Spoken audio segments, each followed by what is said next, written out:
It was the most devastating call I ever took in my life. Everybody was just really rigid with shock. It was just too appalling to contemplate. It was nationally and internationally, worldwide audience wanting to know why this 10-year-old was killed. I looked at this little boy and thought, that could be my brother, that could be one of my cousins, that could be someone from my family. The person at the other end just broke the news straight away that, look, Damilola went to school yesterday, and he didn't come back home. I'm Rav Wilding, TV presenter and former Metropolitan police officer. The case that affected me most during my time in the Met was that of Damilola Taylor. On the 27th of November 2000, he bled to death in a stairwell after a vicious attack. Now I want to look back over Damilola's story and discover what lessons have been learned since.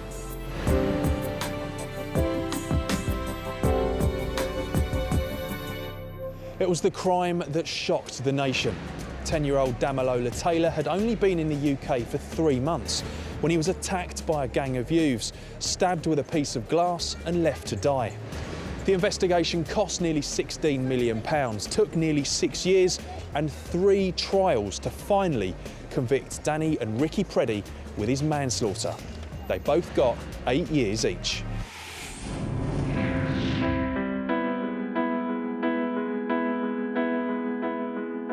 Damilola's father, Richard Taylor, has become a leading figure in the movement against youth violence since his son's death. He doesn't often speak publicly now about what happened to Damilola, but for this documentary, he's making an exception. OK, Richard, firstly, thank you so much for talking to us about something so sensitive. I really appreciate it. Yeah, thank you. Richard, tell me a little bit about Damilola. What was he like? What did he enjoy? Tell me about him as a boy. As a young person, you know, Damilola was lovable by everybody. You know, he smiles like you. You can see from his picture that he's always smiling. Damilola was born in Nigeria on the 7th of December 1989. He had an elder sister, Bemi, and a brother, Tundi. So he was from childhood, from the day when he was born. I was in the hospital when he was born. He came with a scream. He was screaming, and he was screaming. And anywhere he is, he wants to be noticed. You know, he wants, because he's doing, you know, good things. He was doing the positive things. You know, he's taking part in activities. He always relates with the elderly people. You know, those who are older than him. I think he's a very old boy. You know, I'm sure. You know that boy is not. It's not ordinary. Damilola was raised in Nigeria, but his life was tragically cut short while living in the UK. And this is where it happened, Peckham in South London. In fact, right here was where those famous CCTV images are from. The name Damilola Taylor strikes a chord with everyone, thinking back of that innocent young boy smiling in that picture. At the time, this was my patch. I was an officer on the beat here, and I loved working here in Peckham and with all those that lived here. I want to meet someone else who, like me, became involved in the story as part of a day-to-day job. Journalist Joyce Ohaja covered the case from the very beginning and was moved by it. Joyce, I did 8 years in the Met, and to this day, the case that meant the most to me, or had the biggest impact in my working life there, was Damilola Taylor's.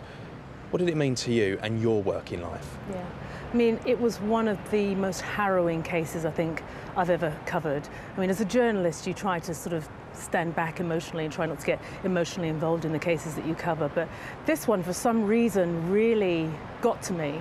I think that's because of his age and the fact that he's Nigerian and that my family's Nigerian. And you know, and as a mother as well, you know, I've got a young daughter, because I just think that it was just such a horrible thing to have to cover, and I can't imagine what it would be like for Richard and Gloria Taylor to have gone through. In the year 2000, Richard was working as a civil servant and living in Nigeria with his family. We had Damilola 10 years after Tunde, and he was schooling in Nigeria as well as a young lad. While in Nigeria, everything was fine. school was good for the young people, but medical reasons had to make us decide on the movement back to the UK. So the family made the decision to move to the UK, while Richard remained in Nigeria for work. Damilola found himself living on the North Peckham estate in South London. It was an area of real poverty, with over half the residents earning less than £150 a week, compared to the national average of £418. Youth crime in Peckham had increased by 40% in just 1 year, and children as young as 8 were joining the gangs that were now dominating the area. He came over here with his family because of his sister, and I think, you know, they expected life to be good, but they also had a good life in Nigeria. So I think this would have been the last thing that they would have expected. I wouldn't imagine that they thought they would end up living on the North Peckham estate, but so it was probably a bit of a culture shock for them, because it wasn't a poor family coming here thinking, oh, you know, this is going to be the most amazing experience. In Peckham, Damilola was doing well at school. He was a good goalkeeper, and that helped him to fit in with his new classmates. So you're at home in Nigeria and you're having daily conversations with Gloria, your wife, and you're hearing good things about Damilola's schooling and how much he's enjoying it. Yes, I was, because every time I called him, he was very happy that he was enjoying it. He told me he has become a prefect. He decided that he was going to stay back, you know, with his brother and the sister and the mother, because I was saying, okay, let him come back after 3 months, you know. So he said no, he's going to stay back and have his education here, because he felt that there are more advantage here. It's more advantageous for him to, you know, because he was seeing, you know, using the computer in the library, and he was very, you know, keen to continue, you know, using, because back in Nigeria, he hardly had opportunity to use the internet.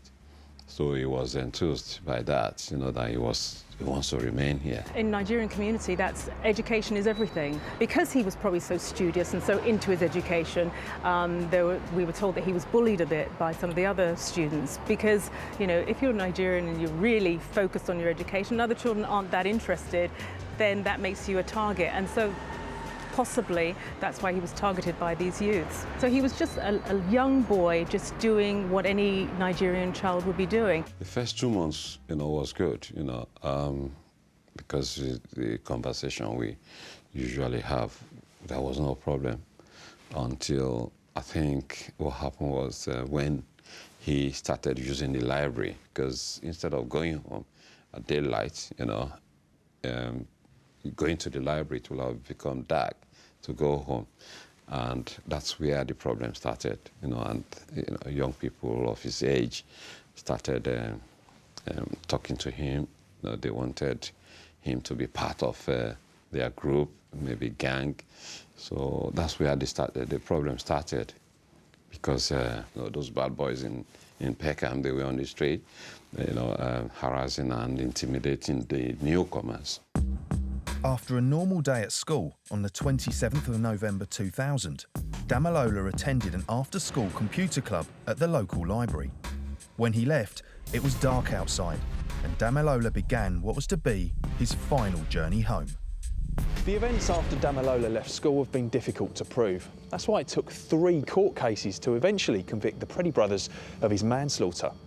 Mark Williams-Thomas is a criminologist and former detective specialising in child cases. Hi, Rav. Mark, good morning.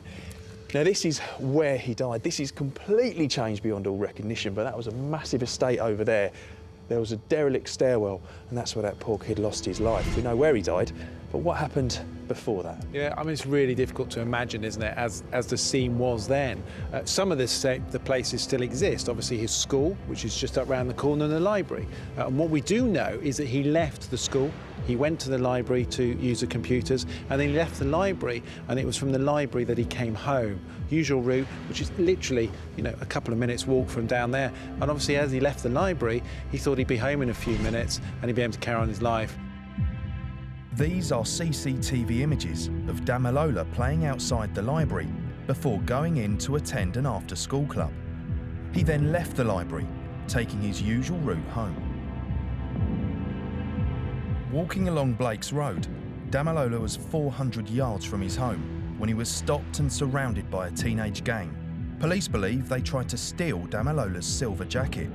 When he refused to hand it over, they stabbed him in the leg using a broken bottle.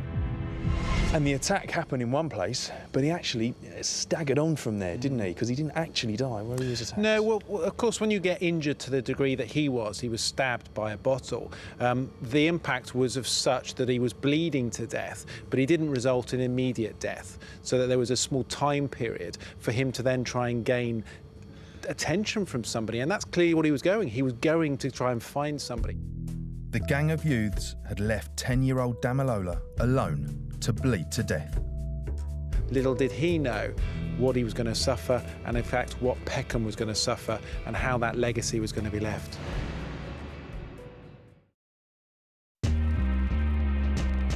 It's 10 years since Damilola Taylor died alone on this Peckham estate.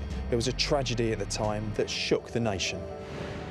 It was on the 27th of November 2000 when, on his way home from the library, Damilola was attacked by a teenage gang. They stabbed him with a broken bottle and ran away, not knowing what condition Damilola was in. Now, the reason for the attack we don't entirely know, but it could well have been robbery, wanting to steal an item that he had. He was stabbed. He then tried to recover himself. He got up and he walked up a stairwell, but he was losing an awful lot of blood at this stage, and then he collapsed at the top of this stairwell.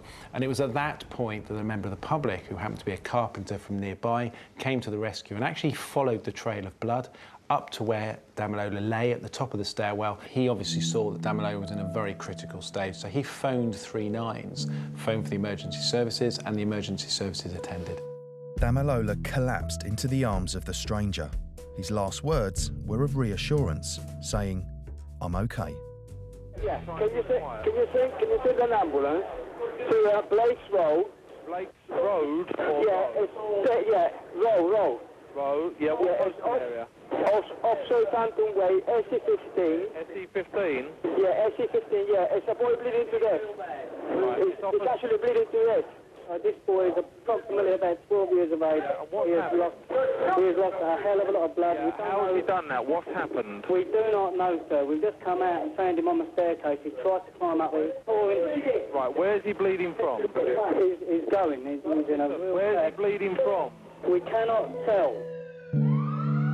The ambulance rushed Damilola to hospital, but despite the best efforts of the medical team, he was pronounced dead at 5:47 p.m. The bottle had severed his femoral artery. He'd lost too much blood to survive. After starting to wonder where Damilola was, Mum Gloria had retraced his journey home from school. When she reached Blake's Road, she came upon the police cordon. She was told that a young boy had been attacked. Gloria knew at once that this boy must be her missing son. Richard was contacted at work in Nigeria. There was a phone call that came in directly into the director's office asking for Mr. Taylor. So I was wondering who should be calling me to the director's office. So they said there's an international call. Why didn't they call me to my office? So they said, no, this is something, urgent that I should take it.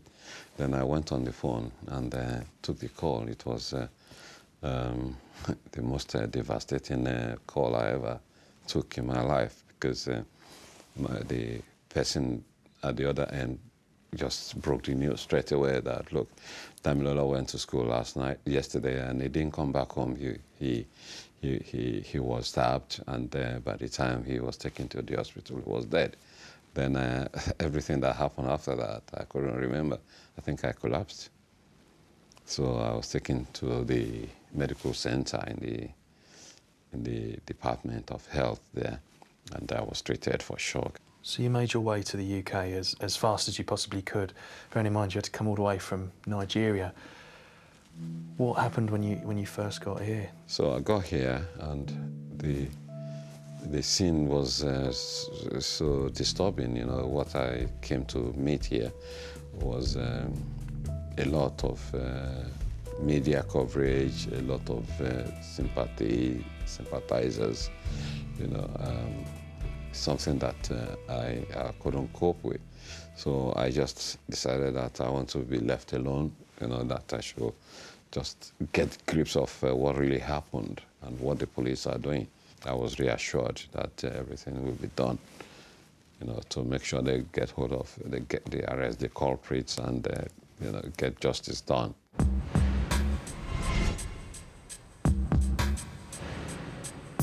MP Harriet Harman has represented Peckham for nearly 30 years. This is her constituency, and she knows the area better than most. Perhaps you can tell us about how you first got involved in this tragic case. Well, I remember my constituency assistant called me, and then very quickly a number of people who lived in the North Peckham area called me and said there'd been this terrible crime had taken place. And people were saying, you know, a 10-year-old boy has been killed, but almost as they said it, they kind of couldn't believe that it wouldn't be, you know, wrong information. You know, that's what's being said, but that can't possibly have happened. So there was kind of dismay and worry, but almost disbelief. And then when everybody came to realise that that's actually what would happened, people were just really just shocked, really, and then just appalled. And it just created a huge wave of emotion in the local community. Now, you actually went down physically yourself to the scene to find out what was going on, didn't you?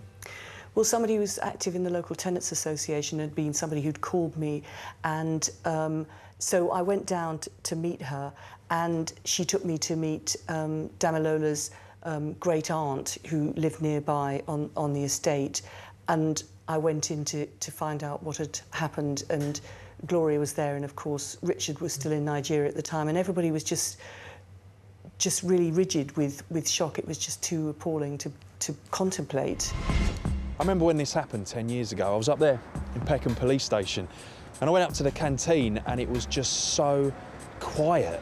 And there was these people that was the life and soul of the party ordinarily who didn't even say a word. These are hardened officers who see almost everything here in Peckham because it's such a busy ground, but it was just such a different, eerie feeling in that nick because of what they'd seen or even heard about that poor little boy. I'd only been in the Met for 10 months, and I felt shocked, angered and upset. I just couldn't believe that someone could do that to a 10-year-old boy. And like every other officer, I wanted to find the culprits. The police needed to be able to secure the crime scene, and they needed to be able to clear out the evidence from below. So in other words, everything around them, they needed to make sure that that was secured, whether that be CCTV, and of course that's improved massively now, to make sure that there was anything else left. Sometimes perhaps offenders bring things to the location with them, so there may well have been something left by them. And also to try to establish what the pattern was and what the timeline, and timeline is really important when you're looking at a crime. One of the key things I became involved in as a police officer were door-to-door inquiries, but relations were difficult between the police and the public. The previous year, an inquiry into the murder of 18-year-old Stephen Lawrence had called the Metropolitan Police institutionally racist. I felt the tensions walking the beat in Peckham. And of course it was so difficult for police to get anyone to come forward. What I found was two distinct types of people. You had those that just didn't want to know, wouldn't talk to police, yet you had the others that had come over years before in the 60s from the West Indies or Africa or something, and that was their home, and that was their community, and they couldn't do enough for us. They were so helpful, and there's no middle ground. No. And I found that so frustrating that there were so many people that just didn't want to help. And I'm sure they used to open the door and shut the door in your face and say, look, I'm not prepared to tell you anything. All those ones that, you know, you find out yourself, I won't help you. And the problem is when you're living with that, it's like, well, who's going to come forward and talk? Who's going to give me some evidence? Because they know what the ramifications that are. They know that if they give evidence, that will require a statement taken. It may well require identity parade. It certainly will require, if their evidence is believed, going to court and having to give evidence in court. That is massive, and not something that happens overnight. It takes months, sometimes even years to get to court. Well, I think that people felt that it would be very difficult to get the people brought to trial because the people who knew information might be fearful of giving that information, fearful of retribution, fearful that they themselves might come under attack. So I think that it wasn't any sense in which the community was going to be showing solidarity with the killers. It was just that people who might have known things might be afraid that they would have retribution. In the first few weeks, the police arrested and released 11 different people. There was not enough evidence to charge them, and the officers were facing a wall of silence. At the time, Anthony Phillips was a reporter working for the local paper. Did you start talking to the local community? What sort of reaction did you get from them? A lot of people didn't know exactly what had happened, so there were rumours going around. People were angry at what they heard, but also quite scared. There's just everything going on there, wasn't it? And it was so hard. But I see in your paper here, pretty early on, you actually covered it as soon as the story happened. And the first headline is why, and I guess that's what the locals were asking. Why would this happen to such a young boy? Yeah, I mean, that's the area, Southwark, has its fair share of violent crime, and for something like this to happen to such a young child at the time was quite unusual. So that really was the question: what happened? Why would someone do that to a 10-year-old boy? In the following weeks, the media continued to scrutinise the police investigation. But for the Taylor family themselves, the loss of their beloved son had barely started to sink in. And it was only days afterwards that there was this big memorial service that was held on what would have been his... Yeah, 11th birthday, yeah. You know, that memorial service was organised by the church, where Gloria was attending that time with the children, you know. So, yeah, it was well attended, you know. But still, I still think I was in a state of shock. I don't even know that the service was going on, you know. I couldn't say a word. Damilola's elder brother Tundi spoke on behalf of the family. My life can never be the same without you again. I have always wanted a brother to be there with me, that I could ask a question and he could ask questions from me too. Share each other's things, and above all, someone I can proudly call my brother. You say you don't even remember much about it because you were probably in a state of shock. This is just days after this most tragic incident had happened. How was it for you that you were in the public eye so much at such a tough time? Well, I didn't even realise I was in the public eye because I was just living like a ghost. The Taylor family were in a state of shock while the police investigated the highest profile case of the time.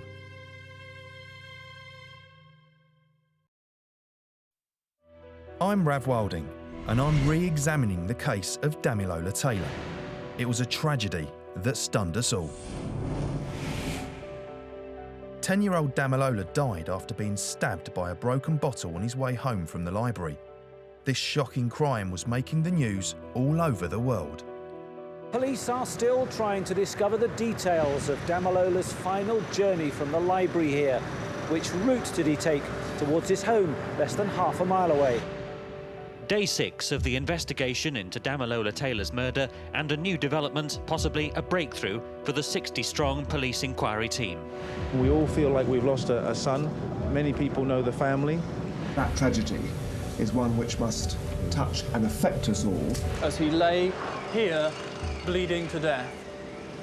Joey Jones, Sky News, Peckham in South London. So even though you're the local MP, this was, of course, a national crime, and it was all over the national press. How did that make you feel?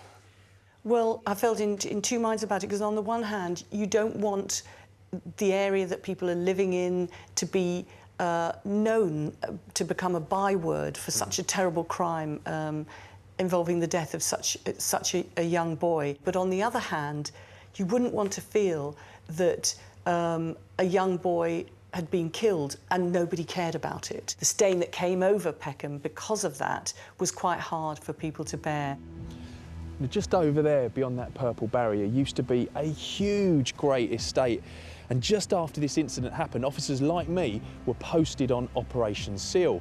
Now what that was, it was a high-profile, high-visibility patrol where I would wander down those estates and all around here to reassure the public that it wasn't all bad, trying to get information about what happened to Damilola.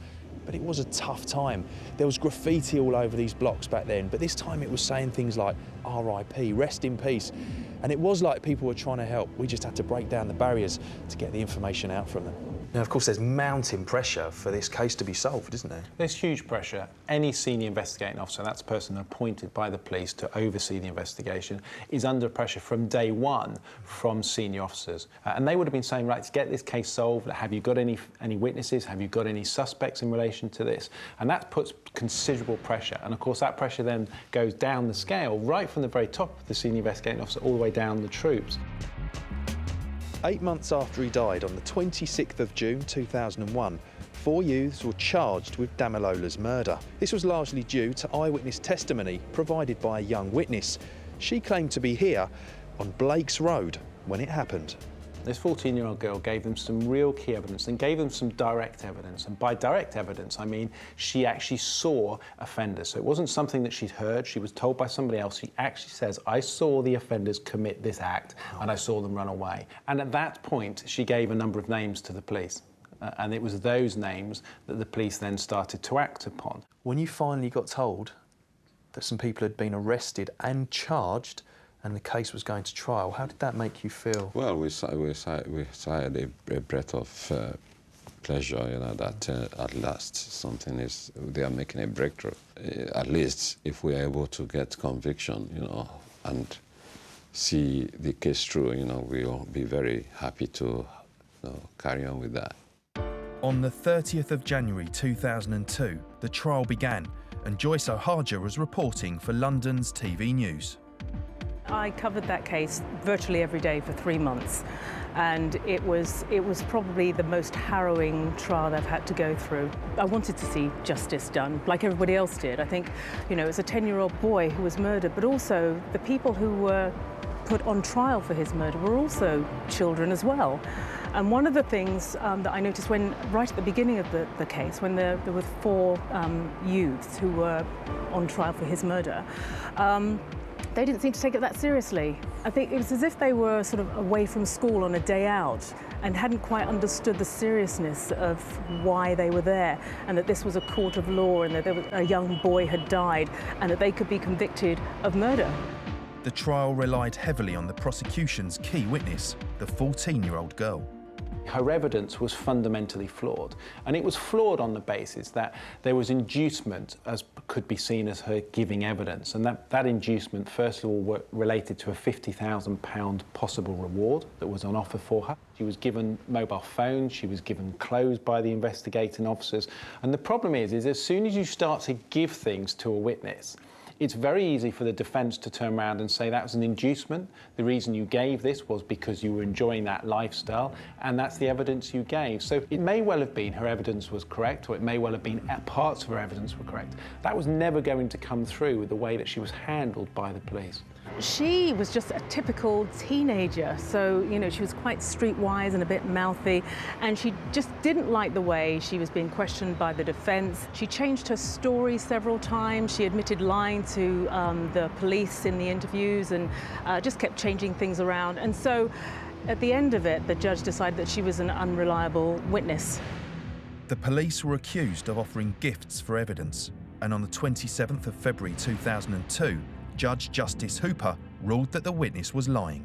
When the judge said her testimony was unreliable, you thought, yeah, it was. That was terrible. But when the case collapsed effectively as a result of that, you know, it's you think, okay, you sort of expected it, but it doesn't make it any better. Did you think then that that's it? Did you think that was the end, or were you hoping that the police would carry on with this? No, we couldn't accept that verdict, you know, because we knew right from the beginning that the police had the evidence to prosecute and get a sentence for the killers. I told the solicitor that, look, we need to go back to the police and tell them that we are not pleased. Mm-hmm. And that was what we did. The trial ended with a not guilty verdict for all 4 defendants. The public were dismayed that these mistakes had led to the collapse of the case.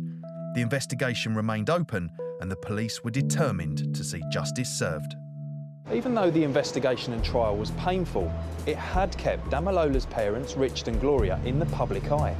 A year after his death, the Damilola Taylor Trust was launched right here in London. Having read and saw what the situation in Peckham was with young people and the story behind the young people that had formed themselves into gangs, young people being taken away from parents, by the social services and ending up in secured homes. Those stories were stories that made me to think that a lot has to be done, As the years passed and the investigation continued, the Damilola Taylor Trust gave Richard and Gloria a positive focus. I mean, some people you see, they campaign for the death penalty, they campaign for more draconian laws, but Richard Taylor argued that young people who get involved in crime are themselves victims of terrible upbringing, and if support can be given to them, then that can make their lives better as well as protect people who otherwise might be victims of their crimes. So I think it was a very remarkable approach he took, really. The Trust has supported many young people in achieving their goals, offering practical help and advice where otherwise it may have been lacking. My own wish is to give, if I am in a position for the rest of my life, those young people to, give them the opportunity which Damilola has been deprived of. What Damilola cannot achieve, they can, achieve through our help. Meanwhile, the police were re-examining vital leads missed in the original investigation. All I can say at the moment is that 3 people this morning were arrested in connection with Damilola Taylor's murder. They're being held in a police station in South London. I think what people need to understand is, in relation to inquiries such as this, we, the Metropolitan Police, never give up. 2 of those charged are brothers, aged 16 and 17. Because of their age, they can't be named. The third is a young man of 19. He's been named by police as Hassan Jihad. In January 2005, just over 4 years after Damilola's death, the 3 suspects were charged. None of them had been tried for Damilola's murder before. However, all 3 had been originally arrested in the first few weeks of the investigation in December 2000 and released without charge.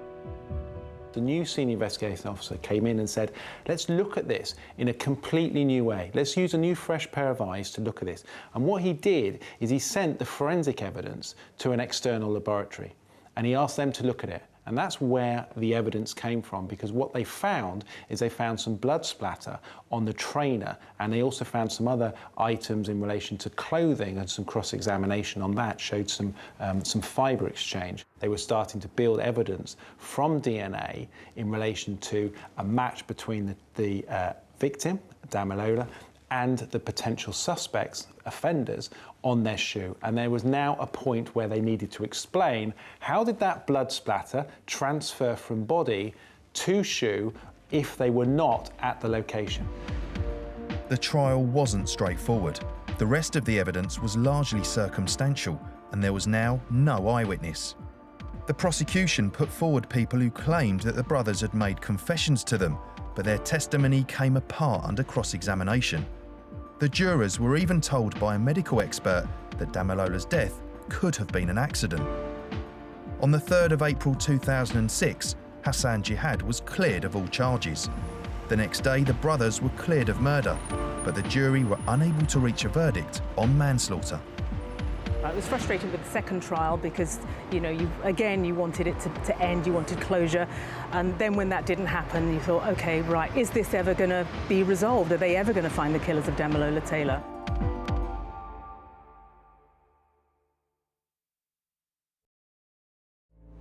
I'm Rav Wilding. 10 years ago, I worked on the case of Damilola Taylor. This investigation affected me more than any others I dealt with during my time in the Met. Damilola died after being stabbed in the leg with a piece of glass. By 2006, his parents, Richard and Gloria, had sat in court and watched 2 trials collapse. A 3rd trial was about to start. As the years went by, the area of Peckham, my old patch, was starting to change. The stairwell and block of flats where Damilola had died was knocked down, and the spotlight Damilola's death placed on Peckham helped speed up the planned regeneration of the area. Now, it's been some time, a few years in fact, since I've spent any significant length of time here in Peckham, especially the North Peckham estate, and it looks to have changed beyond almost all recognition. And for me, it looks like it's changed definitely for the better. What's your views on it now? Oh, it completely has changed for the better. I mean, when I held weekly advice surgeries, when people come in and see me, if they would sit down in front of me and I'd say, what's your address? And they'd give an address on the North Peckham estate, I'd know exactly what they were going to be saying next. I want to get out. I can't bear it there anymore. Now, if anybody gives me an address in that area, they're not asking to get out at all. It's completely transformed. So this is all part of my old area now, and a lot of it's changed quite significantly since I was here. This is all new. That's completely new, that.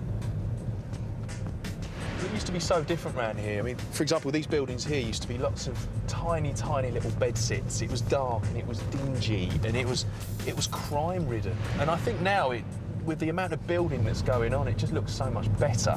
It just feels nicer. It feels a more pleasant place to be. We're just coming up to the Peckham Pulse now, which is also the library, just over here. You can see it just over there now, and that's the forecourt that you've seen on camera. That's it, you'll see it on CCTV, that's just where he was playing in it. And it is so sad because he was playing there after finishing school and doing some work in that library, doing his homework, and then just walking through those alleyways just down there. Within a couple of minutes, he was at Blake's Road. And of course, that's where it all ended. I'm so pleased to see how much Peckham has changed, and it's not just been a physical regeneration. I'm going to meet 3 people who grew up in the area, and they're all called Young Advisors. They're employed by the council to help other young people achieve their goals. Okay, Emmanuel, Steph and Jackie, you're all Young Advisors. Tell us, what's a Young Advisor then? Well, Young Advisors are all about youth engagement, so anything to do with helping youth get more engaged in their own environment, helping them in their personal lives, or helping them, you know, just feel engaged and not, you know, pushed out or isolated. That's what we're all about. So whether it's working directly with young people, maybe helping them to set up a youth club or helping them, signposting them to positive activities within Southwark. Ever since I was 18, 19, always looking for something to do. We're seeing a lot of young people my age or younger doing things that I thought it wasn't really what they should be doing. And as a young person, I felt that I should do something to help them. There's a lot out there for young people to do, and they're not actually seeing that. It was 2 young men who grew up on the North Peckham estate that were in court now accused of killing Damilola. The 3rd trial began on the 23rd of June 2006. The 2 defendants were both over 18 now and could be named as brothers Danny and Ricky Preddy. After previously being acquitted of murder, they were about to face a trial for manslaughter. In a simplistic way, the difference between murder and manslaughter is the attitude and the intent to do it.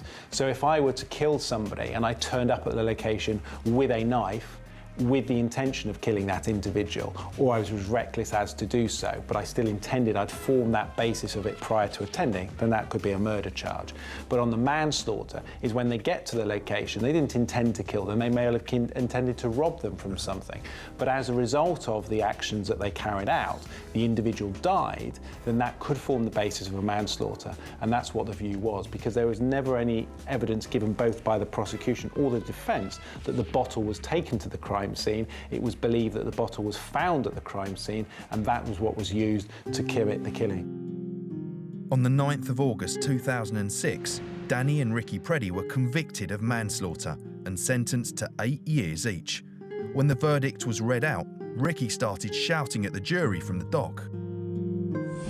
Ricky was 13 and Danny 12 when they killed Damilola, and were believed to have been members of the younger Peckham Boys gang. Even then, both brothers were under supervision and facing charges for robbery and assault. It's not going to bring you back? No. But how did it make you feel when you finally heard those words, guilty? Well, you just said it, that the conviction is not going to bring back the life of, but my belief or our wish had been met, to at least have a conviction, and it enabled us to have a rest of mind about who did it. I remember in August 2006 finally hearing that on the third go, the two killers of Damilola were finally convicted. Ricky and Danny Preddy, people that I'd met during my time in the police, and I remember feeling some sort of pride for the officers that worked for 6 years on this case, leaving no stone unturned, feeling a sense of relief for the community, knowing that the killers had finally been caught. And I remember feeling some sort of sense of closure, at least, for the family of Damilola. Richard, this documentary is being made because it's 10 years now since this happened. If anything, what lessons have been learned since then? Oh, well, the lessons have been of various forms. For me, I have learned a lesson. It's not a regret that I agreed that Damilola should come and have his education here. It's not a regret, but I think that's destiny. Yeah, so that's a lesson. The other lesson, which I'm going to mention here for the first time, is the lesson that the Home Office have learned about the way and manner the investigation was conducted. The forensic evidence was neglected initially, and that contributed a lot to elongated the process of getting conviction. A lot of lessons were learned, certainly in the way of dealing with witnesses. The first 14-year-old girl was handled terribly badly. A lot of lessons were learned. There's a lot of lessons now being learned in relation to dealing with vulnerable witnesses, and we've seen that in recent court trials. The police have now sat up to really carry out the investigation in the way it has to be done. The name Damilola still resonates across the UK. We think of the smiling boy who wanted to be a doctor, bleeding to death after a vicious attack. Where we have to go through the sadness of somebody dying, something very serious happens, we must make sure we learn lessons. And I have to say, from the Damilola's death, very, very sad as it is and shocking, but as a community, an awful lot has been done to move forward from that and to try to make sure it doesn't happen again. And certainly when it does happen, and if it does happen, things aren't dealt with in the same way as they were back then. One of the things that it did is it very much brought local communities together. There was a Nigerian woman called Kemi, and I remember her saying at a church service to remember Damilola, Damilola was a young Nigerian boy, but he could have been an English boy, he could have been a Jamaican boy, he could have been a Turkish boy. We all have lost a son. And that was the sort of feeling that there was. It was awful. Nearly 2 years after she saw the killers of her son brought to justice, Gloria Taylor sadly passed away on April the 8th, 2008. But Richard and Gloria's good work continues. The Damilola Taylor Trust has inspired the Spirit of London Awards, now an annual event that aims to highlight the young people making an outstanding contribution to the community. It's an awards ceremony set up for young people, by young people, so we help sort of organise it. And it's basically, instead of sort of focusing on the negative points about young people, the negative things that happen amongst young people, we're sort of celebrating the positive stuff that they do within their community. So we do offer awards for like achievement through sport, through music, through arts. So whatever young people are interested in, whatever they excel at, we sort of want to make them feel special for a day. So it's like a red carpet event. There's so many good things that young people do, it's just not highlighted. All you see is the bad things, and if something like this can influence a young person to continue doing what they're doing, which is good, then that would be great. So with all this brilliant work that you do now, what would Damilola think of everything that you're doing? Oh, well, the young man will be watching wherever he is, that this has been his wish, because from the poem he wrote that he was going to change the world, that it is his wish to change the world, and he will want to do it in his lifetime. Maybe this is the form of change he wanted to bring into the world, but he wasn't going to physically do it.